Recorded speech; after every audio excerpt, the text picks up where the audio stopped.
YouTube? It's your boy AJ Talk Sports. Hope all is well. Coming at you guys today with another Best Ball Mania 7 draft at the 109, guys. Hope you guys are all having a great weekend, Memorial Day weekend. It's a beautiful sunny day here in Houston, Texas, and so hope you guys are all outside enjoying the beautiful weather, having a great day. We're going to be on the clock here at pick 109. We see a lot of followers in this room with Ashton Genty and James Cook being pulled up. So we're going to see what we can do here on this specific build.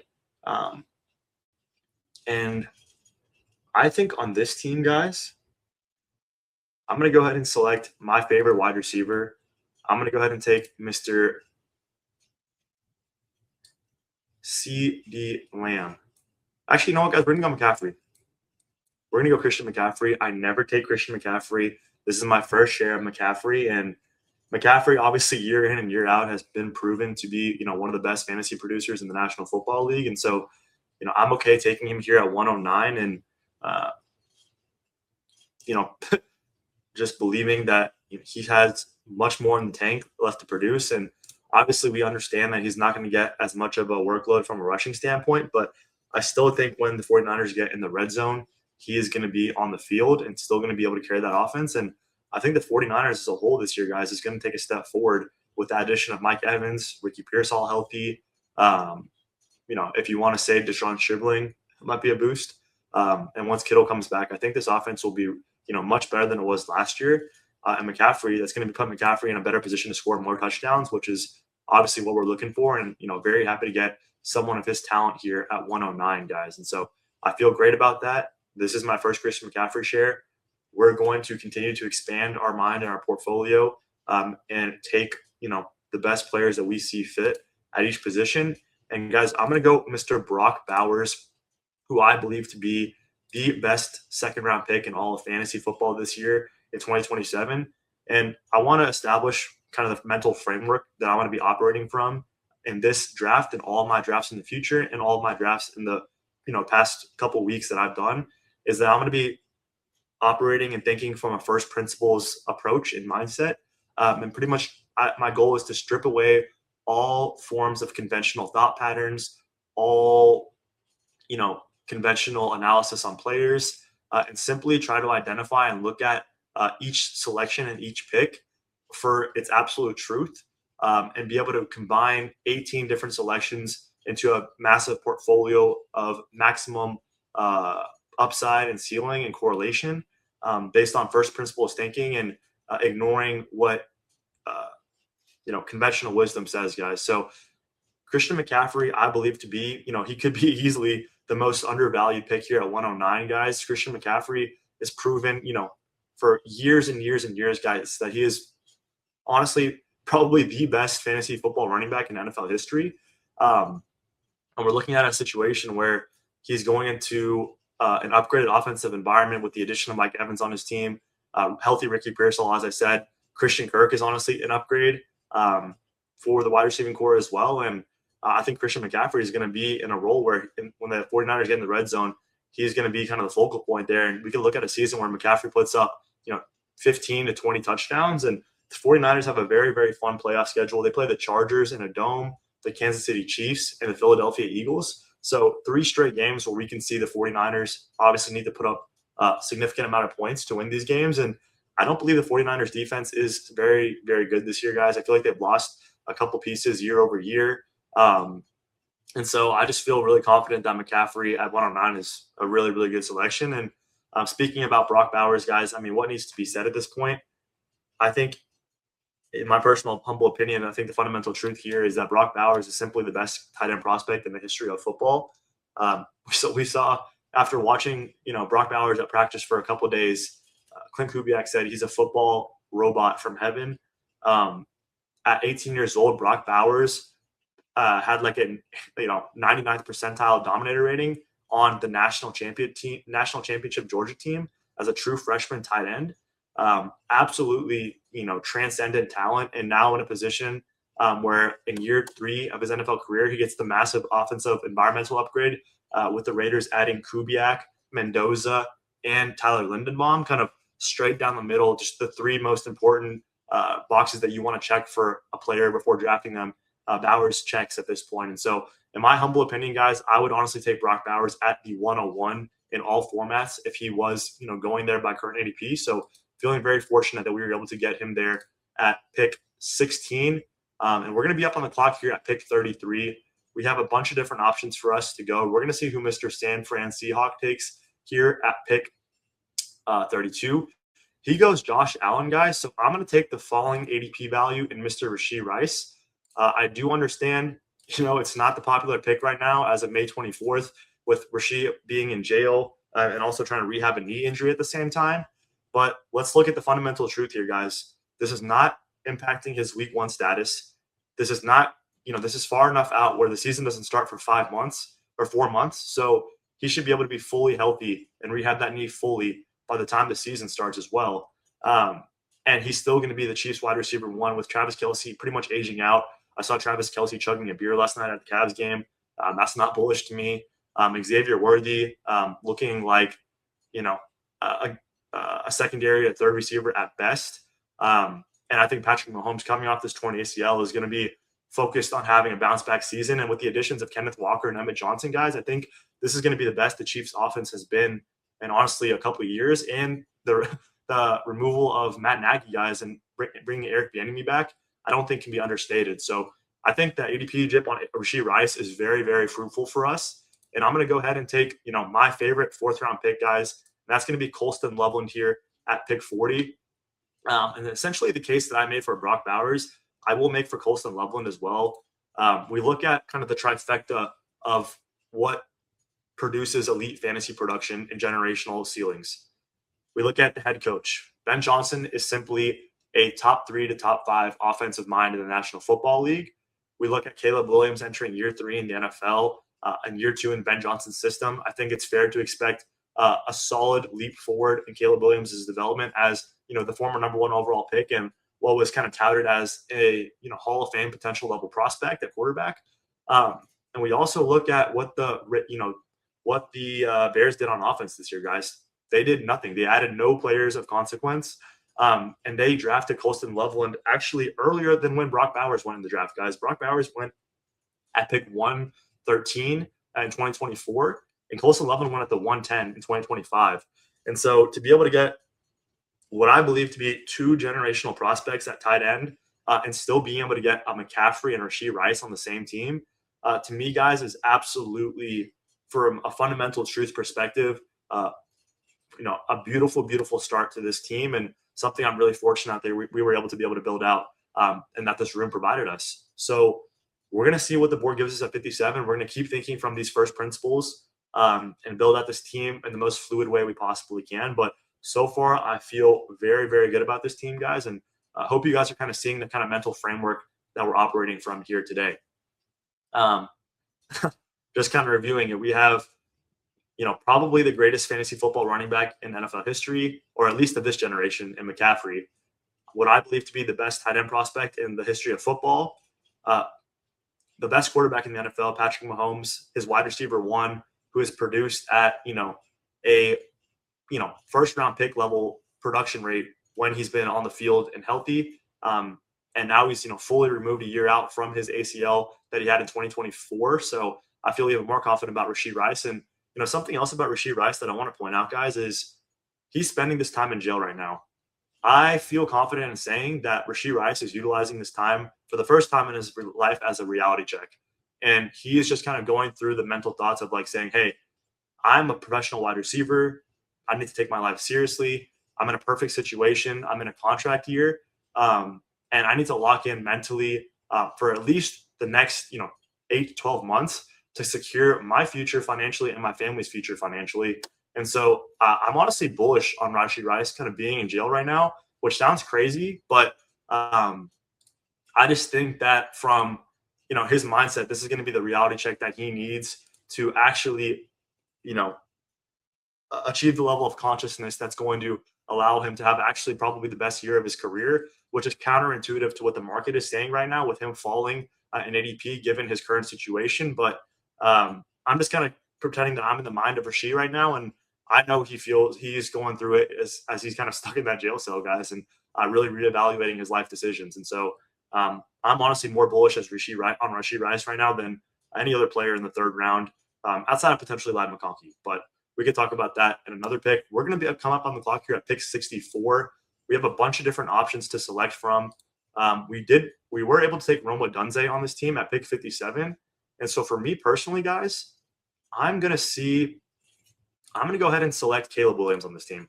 We already have Rome and Loveland, so we're obviously betting on a massive leap for Caleb Williams in year 3. And so I'm okay to take him a couple picks ahead of ADP and not try to, force the issue and have him, come all the way back, potentially 10 picks past ADP.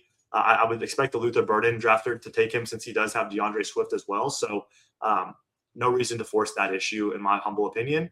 And, talking about the last 2 picks here, guys, Rome Odunze is a player I am really warming up to in round 5.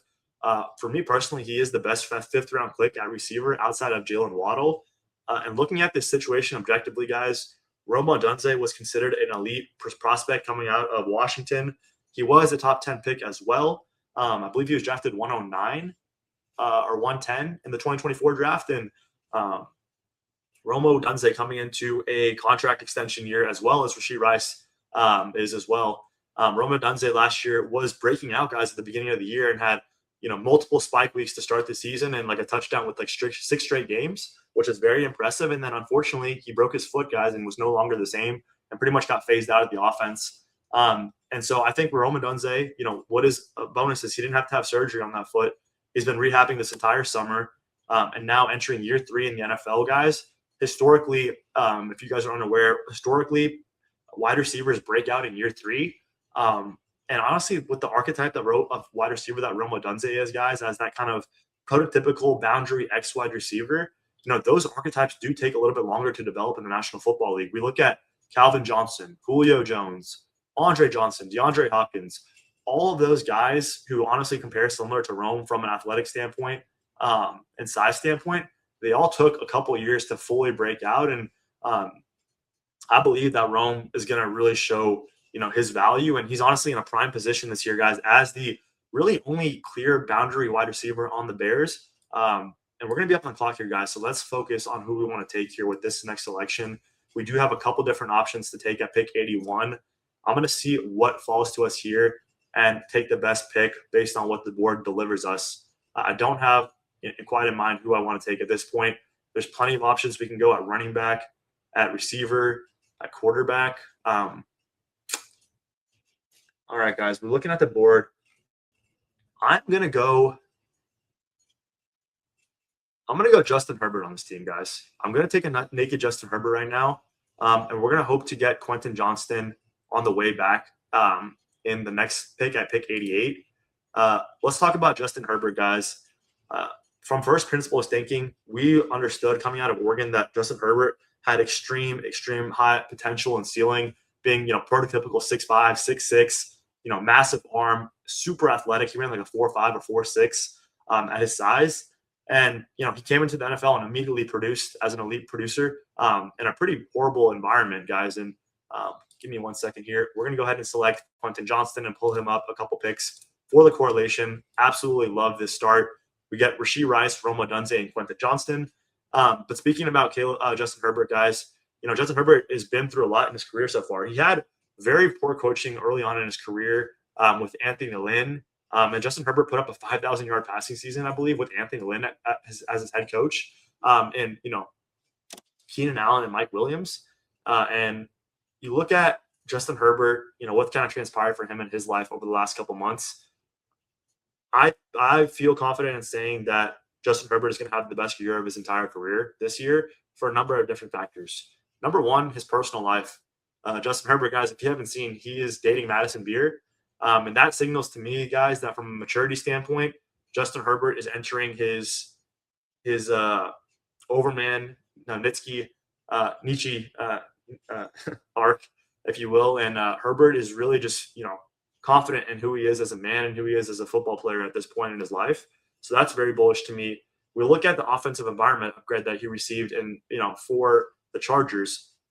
We upgrade from Greg Roman to Mike McDaniels as offensive coordinator. Mike McDaniels is probably the best, if not a top 3 offensive coordinator or offensive mind in the National Football League. We look at the offensive line improvements with Joe Alt, who is a generational left tackle prospect, and Rashawn Slater, who is a Pro Bowl level talent at right tackle, coming back fully healthy. They also brought in a new guard or center, I believe, as well from the Dallas Cowboys. And so I look at the offensive line being the best of Justin Herbert's career, and I look at his receiving options, guys. He now has Ladd going into year 3, QJ going into year 4, and Oronde Gadsden, who I'm a massive fan of, going into year 2 as well, with Omarion Hampton and Vidal as well, guys. So I think the offensive environment is prime for Herbert to have another massive year and potentially put up another 5,000 yards. We're coming up here on the clock at 105, guys. A number of different things we can do. Xavier Worthy is off the board now for us, so we're not going to be able to double tap Chiefs wide receivers. So at 105, we're just going to simply see who comes back to us at this point. We have McCaffrey, so I feel good at running back, to be quite honest with you. Golden is a potential option. Jacoby Myers is there.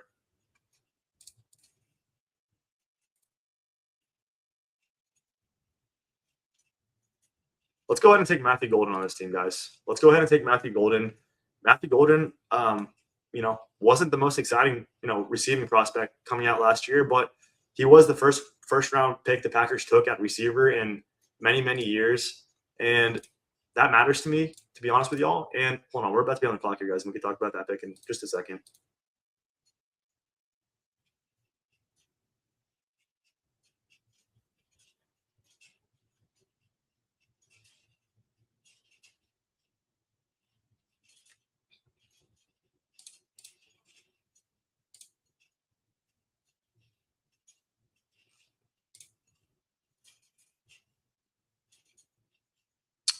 Alpha BB is auto drafting. Honestly, guys, I kind of want to take Jordan Love on this team, and we can just be done at QB. I think that's what we're gonna do. We're gonna go ahead and take Jordan Love stacked up with Matthew Golden. I think that's really, really fun. Really, really fun, and something I have not done this year, guys. So let's talk about this, what we just did here at the 9-10 turn. Guys, Matthew Golden was a first-round pick last year. He was not an elite prospect by any means, but he was the first receiver the Packers have drafted over the last 30 years in the first round. And we look at what the Packers did this offseason, guys. They let Romeo Doubs walk to the Patriots for $70 million. They traded Dontavian Wicks out of the building for really no reason. And so that signals to me that they're very confident in Matthew Golden or Christian Watson or Jaden Reed being able to step up into that role. I mean, Tucker Kraft, guys, is still coming off that ACL and knee surgery, so he's not even going to be healthy till middle of the season. So that signals to me that they're confident in their receiving core. And Josh Jacobs is really, really getting old at this point, guys. And so, Matthew Golden has shown flashes of brilliance, especially in the college football playoffs, and honestly, last year in the playoffs against the Bears. And for me, guys, I look at Matthew Golden as a totally fine pick in the 9th round, given what the Packers did from this offseason and signaling confidence in their receiving room that what they have currently. I look at Christian Watson, guys. He has never put up more than 45 catches in his entire career in a single season. And Jaden Reed, guys, has never even eclipsed 900 yards as a receiver at this point through 3 years or 4 years in the National Football League. And so I look at Matthew Golden in a wide receiver room where there is just complete ambiguity. And Matthew Golden was drafted the highest amongst Watson or Jaden Reed. And from a best ball perspective, Matthew Golden ran that 4.2. He does have explosiveness. And I think that, at this point at the 103, he's a totally fine pick for us. And to be able to pair him with Jordan Love, guys, is something that's really, really fun. And a nice, backstack for us that really opens up this team for, a number of different, ways we can go the rest of this draft, considering that we're now done at quarterback. I feel really good about our receiving room and a correlation that we have there with this team. And we can really just take kind of best player available at this point. So we're going to be coming up here on the clock at 129. I want to continue, guys, to hammer this receiving room and get it as explosive as possible. And so I'm looking at a couple different players, guys. Tight end just got absolutely cleared out with 4 straight tight ends. So considering that, guys, let's just go ahead and take my favorite tight end right here. I want to make sure we don't get sniped on him. I think this receiving tier is pretty flat. Shakir is nice, but I'm not, desperate to take him. And I look at the back half of this draft, guys. None of these guys have tight ends except Sam Laporta. So I expect tight ends to go heavily here. So we do see Kelsey go. We do see Shakir go, but I do love Shakir this year. We see Travis Hunter go. And Mr. Alpha BB is up on the clock again. He goes Sam Darnold, guys. So like I said, it was a pretty flat tier receiver there for me. And we get, honestly, my favorite receiver, and we get Stephon Diggs at 136. I think Stephon Diggs is extremely, extremely underpriced at this point. And I think whenever he signs to a team, whatever team that will be, he's going to absolutely rock it up into probably the 8th or 9th round at minimum. And so to be able to get Diggs here at the pick 136, I think is really fun. Omar Cooper Jr. was another selection I was considering, guys, but I think Diggs is obviously the more proven asset, having 1,000 yards in 7 out of the last 8 seasons. He's going to be more healthy than he was last year coming off that ACL. And I feel confident in what Diggs is going to be able to do this year from a production standpoint and from a floor standpoint. So Omar Cooper Jr., guys, is fun, but he is going to be the wide receiver 2 to 3 on the Jets. And I know the Jets are going to be absolutely tanking this year. And so taking a, wide receiver 2 or 3 on a tanking team versus a veteran Pro Bowl receiver just, signals to me that it's okay to go Diggs, even though he is not as fun or sexy as Omar Cooper Jr. And we're just going to take, from a fundamental first principles thinking approach, the best receiver there. And we took Gadsden in that same situation instead of taking Shakir or Diggs earlier because we knew that a tight end was probably going to go in the next picks. And considering that we already invested in Quentin Johnson and Justin Herbert, guys, I wanted to make sure we get that stack with Oronde Gadsden, even if it was a little bit early ahead of his ADP. Correlating teams is more important than getting ADP value, in my personal opinion, guys. And so I love this wide receiving room that we were able to build out with Rashee Rice, Roma Dunze, Quentin Johnson, Matthew Golden, and Stephon Diggs. We have McCaffrey as our anchor running back, which is totally fine in my opinion. And obviously at tight end, guys, we're absolutely, going to dominate with a mega triple elite tight end build. And our quarterback room is absolutely fire with Caleb Williams, Herbert, and Jordan Love, guys. So let's continue to stay focused, stay Bayesian, and continue to think from these first principles approach that we're doing here. And that's been working so well for us in this draft. And shout out to this room for, being really fast and really fun. So we're coming up here at pick 153. Running back is definitely an option. Receiver is definitely an option still for us. I want to build out the receiving room as strong as it possibly can be. Jalen Naylor would be fun. Trey Tucker would be fun for correlation with Brock Bowers and the Raiders team that we have built so far. But we're going to see running back would not be bad either, considering we have an anchor running back with McCaffrey. Looking at potential options here for us on this team, guys, we can go a number of different ways. Mr. San Fran Seahawk is on the board here at 152. We'll see who he selects. He goes Jalen McMillan, guys, and I think it worked out really well on this team. We're just going to take the falling ADP value and take Jonah Coleman here at pick 143. I don't think he comes back around the turn, so I'm going to go ahead and take my personal RB2 in the running back class this year. I wouldn't say RB2. I would say top 4 running back for me in this class. I do have Jonah Coleman ranked above Jadarian Price just as a pure prospect and a player. So to get a running back that Sean Payton hand selected at pick 153 as our RB2, guys, I do feel really confident. And there we go, guys. We see tight ends just get absolutely ripped off the board with Sadiq, Chig, and Brenton Strange all in a row. So being able to get Coleman there was really, really fun. And we're not losing out on any value because we weren't going to take a tight end anyway because we're already done at that position, guys. And we do get sniped off Jalen Naylor, which is kind of, unfortunate because I am very high on him as a talent. But we're going to go ahead and take the other Raiders wide receiver and take Trey Tucker, who Clint Kubiak continues to sing his praises this offseason. He's basically saying that Trey Tucker is everything that the Raiders want in a player and a leader in that organization. And so I think we're going to see Trey Tucker be featured in this Clint Kubiak offense, specifically how Clint Kubiak utilized players like Rashid Shaheed and in his time in both Seattle and New Orleans. And Kubiak loves to have that downfield receiver, and I think that's going to be Trey Tucker with his speed on this team, guys. And, Trey Tucker will be on the field a lot because he is a very good blocker as well for his size. And so I think that's a really nice pick to get at 160, who does correlate with Brock Bowers.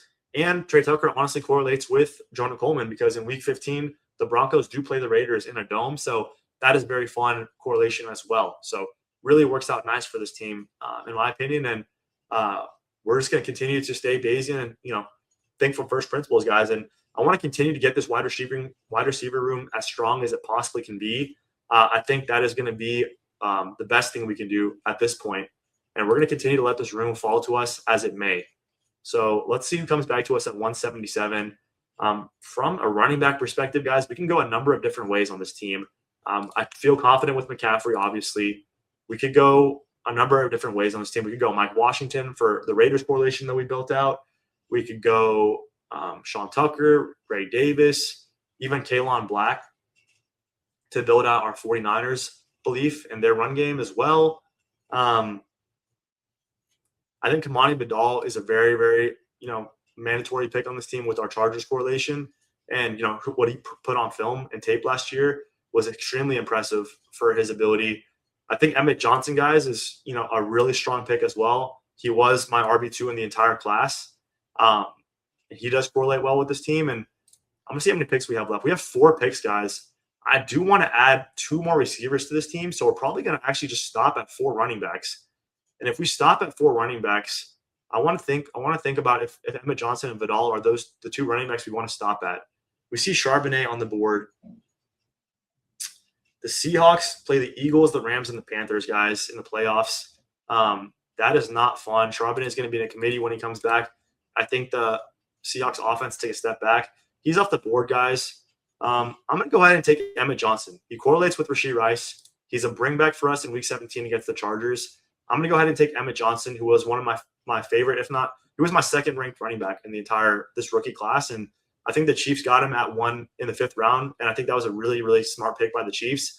Kenneth Walker has never been a bell cow back in his entire career, and I think the Chiefs are going to be extremely run-heavy this year, and Emmett Johnson is going to force a committee this season. So we're happy to take Emmett Johnson. We're coming on the clock here. Tank Bigsby is also available, but given the correlation that we have on this team, we already have Herbert, Gadsden, and QJ. Let's continue to take Chargers players and correlate. And also the Eagles have a very brutal playoff schedule, guys. They play the Seahawks, they play the Texans, and the 49ers. Guys, the Seahawks and Texans I expect to be the best defenses in the National Football League. And so taking a running back who doesn't catch passes in a Jalen Hurts offense against the 2 best defenses is honestly, even if Saquon weren't to play in those games, I wouldn't even want to start Tank Bigsby if I had like a managed team, just because of how good those defenses are. So Jalen Hurts is, going to be the goal line back, and he's, not going to check down. So I like Tank Bigsby as a player. He was extremely explosive last year on the touches that he received on the Eagles, but I think Vidal correlates much better with this team and opens up what we can do here at pick 17 and 18 for us as well. Like I said, I think I'm just going to be done at running back, guys. Going to go super thin at running back with McCaffrey, 2 rookies, and Kamani Vidal. And I'm looking at the perspective for, the Broncos to utilize Jonah Coleman, especially when it gets into December, as that kind of sledgehammer back and be kind of that bulldozer that the Broncos have been missing on offense to get, positive success rate runs, especially in the red zone. And I think Coleman is going to be the goal line back for the Broncos. I think he's going to be, potentially a 3-down back because he is going to be their best pass protector as well. And so I think Coleman is just going to be a really valuable asset to this team, especially late in the year. Emmett Johnson, like I said, guys, I'm confident is going to force a committee on the Chiefs. And he does correlate with Rashee and the Chargers. And then Kamani Vidal, guys, I think is going to be this year's Raheem Mostert. We can talk about that in a little bit here. But I'm coming up on the clock here at pick 200. Mike Washington is there, guys, for the correlation with our Raiders. But I'm going to go ahead and take a couple other players, guys, that I value higher than Mike Washington, frankly. And that's going to be Keenan Allen for the he's a free agent. He's not on a team right now, but I want to make this receiving room as strong as it possibly can be, guys. And I'll talk about that and what those reasons are in just a second. But let's continue to build this team out as strong as it possibly can be built. Just give me 1 second, guys. We take Keenan Allen there.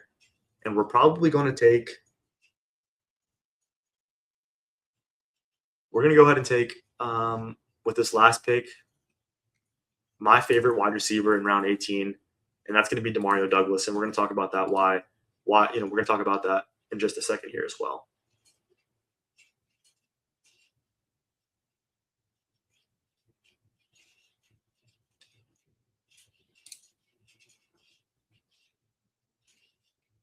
All right, guys, let's go ahead and take Demario Douglas, assuming there's no other players that it's just really standing out to us at this point. Yeah, Demario Douglas is going to be the click here, guys. So let's just recap this team first and foremost. We do anchor running back strategy with bully tight end, and we go Christian McCaffrey, Brock Bowers, Rashee Rice, Colston Loveland, with Rome Odunze, Caleb Williams, Justin Herbert, QJ, Matthew Golden, Jordan Love, Oronde Gadsden, Stephon Diggs, Jonah Coleman, Trey Tucker, Emmett Johnson, Kamani Vidal, Keenan Allen, and Demario Douglas, guys. Super, super fun team. A team I really, really enjoy, quite frankly, guys. And let's talk about why I really was focused on building out this receiving room as strong as I possibly could. And I went super, super light on running backs this year, guys, with this specific team. So, guys, given that we went a bully tight end strategy and took 2 elite tight ends in the first 4 rounds, with that being said, with this approach, I am basically building and constructing this team around the fact that Bowers and Loveland and Gadsden are going to be giving me such an advantage at tight end and potentially the flex as well, that we're not worried about a wide receiver 4 or really a running back 3, I should say, hitting our flex spot. And so what that does is, and what that means is, we want our receiving room to be as strong as possible, so that way our receiving room can keep up and produce on the same level as the rest of the team, and teams like the guy at pick 4 who went Puka, Neighbors, AJ Brown, and Burden. And the reason of that is because since we have McCaffrey, I expect McCaffrey to be in my lineup every single week, especially on the playoff stretch. He's going to be in 1 RB slot. So we really only need a running back to produce for us in that RB2 slot and get us, serviceable amount of points. So I feel confident in that approach. I also believe that with taking Rice and Odunze and QJ, all correlated with our quarterbacks, with Rome stacked up with Caleb, with QJ stacked up with Justin Herbert, and Golden stacked up with Jordan Love, we have 3 stacks that are going to allow for massive spike weeks in the fantasy playoffs. And they're all correlated bets as well. And fill out those wide receiver, 3 wide receiver positions with the maximum amount of points possible, as well as the quarterback position as well. So that's kind of the strategy for this team, guys. And I do believe Coleman and Emmett Johnson and Vidal are going to be able to produce at a high level and be RB2s in fantasy this year and for my team. So I feel really confident in my evaluation of these 3 guys as fantasy as players and in their offensive environment at this point in the summer in late May, guys. So that's going to do it for this team. I hope you all enjoyed this team. Again, I just want to reiterate, we thought completely from first principles and ignored and stripped away all bias and kind of conventional wisdom here. And so I'm really happy we were able to build out a 3-4-8-3 team, guys, on this beautiful Sunday on Memorial Day weekend. Hope you guys all have a great weekend with your family. I'm about to go eat some, good barbecue with my family. Have a blessed day. This has been AJ Talk Sports. Good night.